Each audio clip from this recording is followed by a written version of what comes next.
Hello বন্ধুরা, কেমন আছো তোমরা? আশা করি তোমরা অনেক ভালো আছো। শুধু তোমাদের মজা দেওয়ার জন্য অনেক কষ্ট করে আবারও একটি নতুন গল্প নিয়ে এলাম। আজকের গল্পটি খুবই চমৎকার হতে চলেছে। আমি শতভাগ গ্যারান্টি দিয়ে বলতে পারি গল্পটি শেষ পর্যন্ত শুনলে তোমাদের দাঁড়িয়ে যাবে। তাই ভিডিওটা শুরু থেকে শেষ পর্যন্ত দেখার অনুরোধ রইল। তাহলে কথা না বাড়িয়ে এবার সরাসরি ঘটনায় চলে যায়। কাকিমা বৌদিকে খুঁজতে গুদাম ঘরে চলে এসেছে। আর তখন আমি বৌদির কাছে আছি। কাঠের ফাঁক দিয়ে দেখতে পেলাম কাকিমা এদিক ওদিক বৌদিকে খুঁজল। তারপর বরদিকে না দেখে বেরিয়ে গেল। কাকিমার পায়ের আওয়াজ মিলিয়ে গেল। আর তখন বৌদি বলল, দেখেছ ঠাকুরপো, আর একটু হলে ধরা পড়ে গেছিলাম। ধরা পড়লে কি কেলেঙ্কারি হতো বুঝতে পারছ। সত্যি বলতে আমিও ভীষণ ভয় পেয়ে গিয়েছিলাম। তবুও বৌদিকে সাহস দিয়ে বললাম, কি যে বলো না বৌদি, আমরা যে জায়গায় দুজন আছি, কাকিমা কেন, কাকিমার বাপ আসলে আমাদের কখনো খুঁজে পেত না।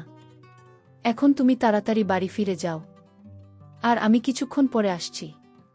বৌদি কাপড় আর চুল ঠিক করে গুদাম ঘর থেকে বেরিয়ে গেল। বৌদির চলে যাওয়ার পর গুদাম ঘরটা আরেকটু ভালো করে পর্যবেক্ষণ করলাম। রান্নার কাঠের পাশাপাশি অনেক পুরাতন জিনিস আছে এই গুদাম ঘরে। একটা ভাঙা খাট দেখতে পেলাম, গুদাম ঘরের এক কোণায় পড়ে আছে। খাতা মাটিতে নামিয়ে কন্ডিশন দেখার চেষ্টা করলাম। খাতের কন্ডিশন ভালো না, তবে কাজ চালানোর মতো ঠিকঠাক আছে। আমি ঠিক করে ফেললাম এই গুদাম ঘরেই মাকে নিয়ে এসে আমার স্বপ্ন পূরণ করব। আজ ছোট কাকি নাকের ডগায় বৌদিকে দিলাম, অথচ কাকিমা বুঝতেও পারল না। এর চাইতে নিরাপদ জায়গা আর হতে পারে না। এখন যে ভাবেই হোক মাকে এখানে নিয়ে আসতে হবে। বৌদি চলে যাওয়ার 10 মিনিট পর আমি বাড়িতে ঢুকলাম। এই সময়টা বাড়ির সামনের রাস্তা দিয়ে হাঁটাহাঁটি করলাম। আসলে তাড়াহুড়ো করে মনের স্বপ্ন মিটল না। সকালে স্নানের সময় মাকে দেখার পর থেকে একটা ঘোরের মধ্যে ছিলাম। মা ছেলে স্বাভাবিক সম্পর্ক বারবার ভুলে যাচ্ছিলাম। পূজনীয় মাকে এক অপ্সরা নারী ছাড়া কিছুই চিন্তা করতে পারছিলাম না। নিজেকে থামাবার শত চেষ্টা যেন বিফল হয়ে যাচ্ছিল বারবার। আজ সকালে বউ কাক আর কিছু অতিথি আসার কথা ছিল। সকাল পেরিয়ে দুপুর হলেও তাদের কোনো খবর নেই। দুপুরের শেষ দিকে মা আর কাজল দিদিকে পুকুর ঘাটে গোসল করতে দেখলাম। মা যখন পুকুর ঘাট থেকে উঠে এলো তখন আমি চিলেকোঠায় বসা। তাদের সম্পূর্ণ স্নান দেখে মনের মধ্যে স্বপ্ন জাগতে থাকে। রাতের সবার সাথে খেতে বসলাম। আমাদের খাওয়া মাঝামাঝি হলে শুনতে পাই কিছু অতিথি এসেছে। বড় কাকার যে বিজনেস পার্টনারদের আজ সকালে দেখা করার কথা ছিল, এরা হলেন তারা। এনারা সকালে এসে পৌঁছতে পারেননি, কারণ রাস্তায় নাকি গাড়ি খারাপ হয়ে যায়। সেটা ঠিক করে রওনা দিতে একটু দেরি হয়ে যায়। ফলে তারা সাভারের জ্যামে আটকা পড়ে। কিন্তু অসময়ে আসে বড়কা, তাদের সাথে এখন বৈঠক করতে পারবেন না। তাদের জন্য আজ রাতে থাকা খাওয়ার ব্যবস্থা করতে বললেন। কাজ হবে সকালে। অনাকাঙ্ক্ষিত এই অতিথিদের থাকার ব্যবস্থা করতে গিয়ে একটা ঘর কম পড়ে গেল। ঠিক হলো আজ রাতের জন্য আমি অন্য কোনো ঘরে ঘুমান। আমি মনে মনে মামনি বা বৌদির সাথে ঘুমানোর প্রার্থনা করতে থাকলাম। কিন্তু শুনতে পাই মা আমাকে এক ঘরে থাকতে হবে। খাওয়া শেষ করে রাত থাকতে আমি ঘরে চলে গেলাম। নিজেকে স্বাভাবিক রাখার চেষ্টা করছিলাম। কোনোভাবেই নিজের ভেতরেও সব জানতে দিতে চাচ্ছিলাম না। মায়ের সাথে আগে অনেক থেকেছি, ঘুমিয়েছি অনেক রাত। তবে আজ রাতের ব্যাপার আলাদা। জলের রাতের পর থেকে কিছু একটা বদলে গেছে আমার ভেতরে। স্বাভাবিক সম্পর্ক চিন্তা করতে পারছি না কেন যেন। মা হাতের কাজ শেষ করে ঘণ্টাখানেক পর ঘরে আসলো। আমি মোবাইল খাচ্ছিলাম। মা এসে কাপড় নিয়ে বাথরুমে চলে গেল। কিছুক্ষণ পর একটা নতুন শাড়ি পরে বের হলো। মায়ের এই রূপ দেখে আমার নিজের উপর নিয়ন্ত্রণ রাখা আরও কঠিন হয়ে পড়ে। নিজের ভেতরে এক পাশবি পুরুষত্ব জেগে উঠতে থাকে। সে সত্তা মায়ের দেহ আর রূপ আমার চোখ দিয়ে নিতে থাকে। সন্তান সত্তা আর পুরুষত্বের ভেতর এক যুদ্ধ চলতে থাকে। আমার হাতে মোবাইল দেখে মা বলল, রাত জেগে আর মোবাইলে দেখিস না, ঘুমিয়ে পড়ো। নতুন শাড়িতে মাকে অসম্ভব সুন্দরী লাগছিল। কিন্তু এই সময়ে শাড়ি বদলানোর কারণ বুঝতে না পেরে মাকে প্রশ্ন করি, এ সময় শাড়ি বদলাতে গেলে যে? আর বলিস না, তোর বলো কাকি থালা বাসন ধুতে গিয়ে শাড়িতে তরকারি ফেলে দিল। ওই শাড়ি তো আর পরে থাকতে পারি না। এই শাড়িতে তোমাকে অনেক সুন্দর লাগছে মামা। তাই নাকি? এটা তো অনেক পুরাতন শাড়ি। শাড়িটাকে পরেছে দেখতে হবে না? আমার মা তো বিশ্বের সেরা সুন্দরী। তোমাকে সব কাপড় এই সুন্দর লাগে। মা পাশে এসে বসল। আজ হঠাৎ মাকে এত সুন্দরী লাগছে কেন? কোনো মতলব আছে নাকি? মতলব আছে, এবং সেটা খুব ঘৃণিত। আমি পেটের কথা পেটে রেখে বললাম, কি মতো লোক থাকতে পারে তুমি বল? সে তা তুই ভালোই জানিস বাবু। দেখি আমাকে শুতে দে। সারাদিন হাড় ভাঙা খাটুনি গেছে। হ্যাঁ, সে তো হবেই। বাড়িতে যতজন লোকসভার জন্য রান্নার কাজ করতেই তো বেলা শেষ হয়ে যায়। চাকরির কি দরকার? নিজেরাই তো সব কাজ নিতে পারি। হ্যাঁ, তাই তো। বহু লোকে বিনে পয়সায় চাকরের মতো খাটাতে পারলে তো কাদের লাভ নেই। তুই কাকাদের উপর ক্ষেত্রেই কেন রে? খেললেন কোথায় তোমার পার্টিতে বোমা? ও মা, আমার ছেলের সুমতি হলো দেখছি।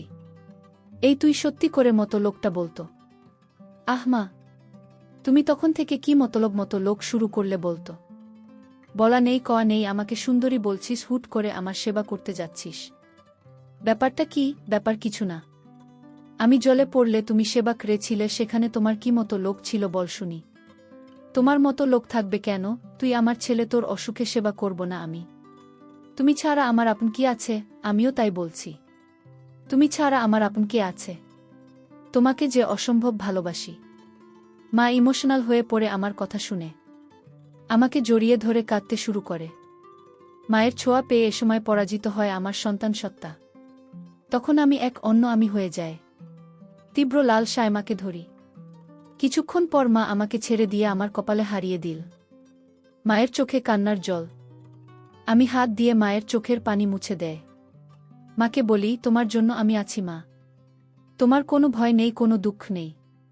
তোমার সব চাওয়া পাওয়া আমি পূরণ করে দেব। মা হাসার চেষ্টা করে বলল, আমার ছেলে দেখে বড় হয়ে গেছে।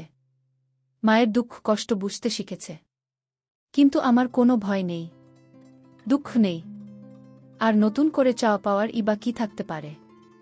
আমি গম্ভীর হয়ে মায়ের হাত ধরে বললাম, তুমি সবসময় বানিয়ে নিয়েছ। বাবা তোমার প্রতিদিনের পর দিন যে অবিচার করেছে তা আর কেউ না জানুক, আমি জানি। আমার কাছে লুকনোর কিছু নেই। মা বিব্রত হয়ে আমার হাত ছাড়িয়ে নিয়ে বলল, তোর বাবা আমার সাথে কি অবিচার করল? সংসার একটু আধটু মনোমালিন্য হবে, এটাই তো স্বাভাবিক। তোর বাবা একটু রাগী জানি, কিন্তু সে মানুষ খারাপ না।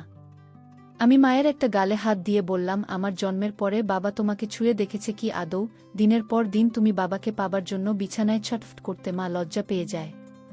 আমার লাগামহীন নীরজ কথা শুনে গাল থেকে আমার হাত ছক্কা মেরে ছাড়িয়ে আমাকে ধমক দিয়ে বলল, কি সব আজেবাজে কথা বলছিস? তোর মুখে কি লাগাম নেই? মায়ের সাথে কিভাবে কথা বলতে হয় ভুলে গেছিস? আমি মায়ের দুই বাহু শক্ত করে ধরে মাকে বললাম, আজে বাজে কথা না মা। আমি যা বলছি তা একটু মিথ্যা নয়। তুমি আমায় ছুঁয়ে বল আমি ভুল বলছি। ওই কথা বলে মায়ের একটা হাত আমার মাথায় রাখলাম। মা আমার মাথা থেকে হাত সরিয়ে নিয়ে বলল, তুই এসব কি শুরু করলি? আমি মায়ের হাত আবারও মাথায় নিয়ে এসে বললাম, আমার দিদি, বল আমি ভুল বলেছি না? মুখ নিচু করে চোখের জল ফেলতে থাকল। আমি মায়ের আরও কাছে এসে বসলাম। দু হাতে মায়ের গাল ধরে মায়ের মুখ উঁচু করলাম। মায়ের চোখের জল আঙ্গুল দিয়ে মুছে দিয়ে মায়ের কপালে হামি খেলাম। মায়ের কপালে আমার কপাল ঠেকিয়ে বললাম, আমি আর তোমার ছোট ছেলে নেই মা। আমি তোমার দুঃখ দূর করার মতো যথেষ্ট বড় হয়েছি। আমি তোমাকে আর কখনো বাবার অভাব বুঝতে দেবেন না, কথা দিলাম তোমাকে।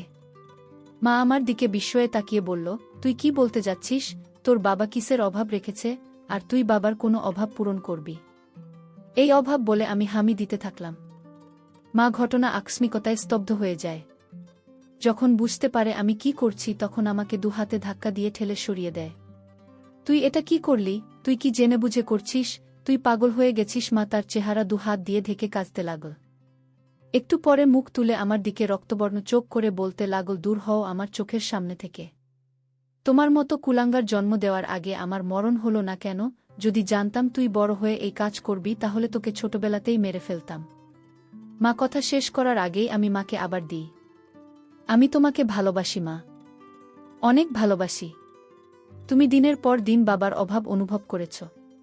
গভীর রাতে তুমি আমাকে ধরেছ, কিন্তু মা হয়ে ছেলের সাথে সম্পর্কে জড়াতে পারেনি। আমি ছোট ছিলাম বলে তুমি মেটাতে পারেনি ক্ষুধা। মা আমার কথা শুনে বলে, তুই এসব কি বলছিস? আমি তোর মা। মা হয়ে তোর সাথে এমন কাজ করার কল্পনাও করতে পারি না কখনো। আমি মায়ের কাছে মুখ রেখে বললাম, আমাদের মা ছেলের সম্পর্কের বাইরেও একটা পরিচয় আছে। মা, আমি পুরুষ আর তুমি নারী।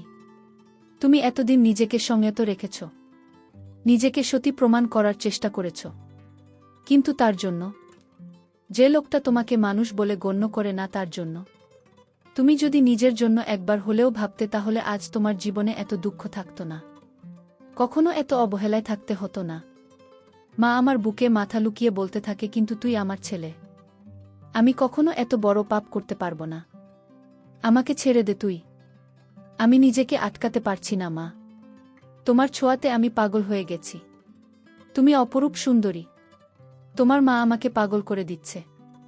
মা বলল, তুই এমন করিস না, তোর পায়ে পড়ি, আমাকে এত বড় পাপের ভাগিদার করিস না তুই, আমি তোর বিয়ের ব্যবস্থা করে দিব। আমি হাত বোলাতে লাগলাম। সমাজ সংসার ধর্মে ভয়ে নিষিদ্ধ সম্পর্কে জড়ানো থেকে মনপ্রাণ দিয়ে নিজেকে আটকাতে চাইছে না, কিন্তু আমি জানি ক্ষুধার কাছে মনের বাধা এক অনুপরিমাণ বাধা দিতে পারবে না। মাকে সবসময় পুজোয় দেবীর সাথে তুলনা করে এসেছি, আজ এই দেবীর সাথে এমন ঘৃণিত কাজ করতে আমার বিবেকে বাধছে। কিন্তু ওই যে ক্ষুধার কাছে পরাজয় হয়েছে বিবেকের। মা চোখ বন্ধ করে আছে, চোখে পানি রেখা ছাপ ফেলে গেছে, মায়ের নাকে ফুল ঘন ছোট বড় হচ্ছে। আমি মায়ের চিবুক ধরে মুখ উঁচু করে ধরলাম। মা চোখ খুলো না, ঘন ঘন নিঃশ্বাস নিতে থাকুন। মায়ের বিছানার পাশের টেবিলে সিঁদুরের কোটা দেখতে পেলাম, এক হাতে কোটা তুলে নিলাম। কোথা থেকে সিঁদুর নিয়ে মায়ের ফাঁকা সিঁথিতে পরিয়ে দিতে মা চোখ খুলে ফেলে। বাবা, তুই কি করছিস এসব? সিঁদুর পরিয়ে দিলে আমায় আর কোনো সংকোচ হয় না। তোমার সিঁদুর পরিয়ে নিজের বুক করে নিলাম।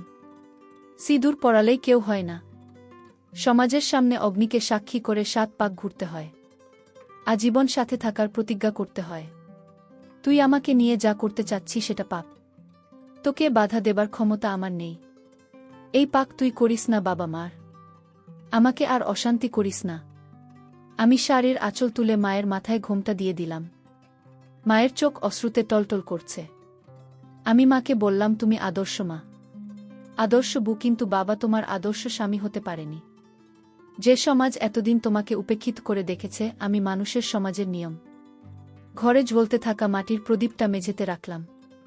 মাকে বিছানা থেকে নামিয়ে হাত ধরে প্রদীপের চারপাশে 7 পাক ঘুরলেন। তারপর আমার গলা থেকে সোনার চেনটা খুলে মায়ের গলায় পরিয়ে দিলাম। প্রদীপ হাতে তুলে নিয়ে তার শিখার উপর হাত রেখে বললাম, এই অগ্নিশপথ নিয়ে বলছি, আমি আদর্শ ছেলের মতো মাকে সব দুঃখ কষ্ট থেকে দূরে সরিয়ে রাখব। তোমার উপর কোনো অবিচার হতে দেব না। আমি আজ থেকে তোমাকে আমার সহধর্মিনী মর্যাদা দিলাম। এরপর মাকে বললাম, অগ্নিকে সাক্ষী করে 7 পাক ঘুরেছি, মঙ্গলসূত্র পরিয়ে দিয়েছি, এবার আর কোনো দ্বিধা নয় না। শাস্ত্রমতে তুমি আজ থেকে আমার বিয়ে করাব। মায়ের চোখ বেয়ে জল গড়িয়ে পড়তে থাকুন। নিজের বিবেকের সাথে মা এখনও সন্ধি করতে পারছে না, আবার ভালোবাসার কাঙালিনী মায়ের প্রতি আমার ভালোবাসাকে ফেলেও দিতে পারছে না। তারপর আমাদের মাঝে শুরু হলো। কিছুক্ষণ পর চেয়ে দেখি মায়ের চেহারায় পরিতৃপ্তির ছাপ। আমি মাকে জিজ্ঞেস করলাম, কেমন লাগল মা? মা আমার দিকে খানিক তাকিয়ে মুখ ঘুরিয়ে নেয়। মা মুখ ঘুরিয়ে ফুপিয়ে কেঁদে ওঠে। তারপর বলল, এ আমি কি করলাম? হায় ভগবান, আমার সর্বনাশ হয়ে গেল। নিজের পেটের ছেলের কাছে ক্ষণিকের সুখের জন্য নিজেকে বেচে দিলাম। ভগবান, আমাকে ক্ষমা করো, বলে আমার দিকে পিঠ ফিরে কাঁদতে থাকে। তারপর মা আমাকে বলল, বাবা, তুমি ছাড়া আমার এই দুনিয়ায় আপন বলে কেউ নেই। এই সম্পর্কের পর তো দিকে আমি মুখ তুলে তাকাতে পারব না, আমি একদম একা হয়ে যাব। এমনটা করিস না বাবা মা, অনেক দূর চলে এসেছি মা, এখান থেকে পিছলে আমাদের কোনো সম্পর্কই আজ স্বাভাবিক থাকবে না। তুমি আমাকে মেনে নাও, দেখবে তোমার আমার মাঝে কোনো কষ্ট থাকবে না। কিন্তু এত পাপ মা, যা পাপ করে ফেলেছি, এখন সম্পর্ক পাপের হলে আমি আজীবন তোমার সাথে পাপ করে যাব, কিন্তু তোমাকে ছড়াতে পারব না। ভিডিওটি যদি তোমাদের ভালো লেগে থাকে তাহলে অবশ্যই চ্যানেলটি সাবস্ক্রাইব করে রাখবে।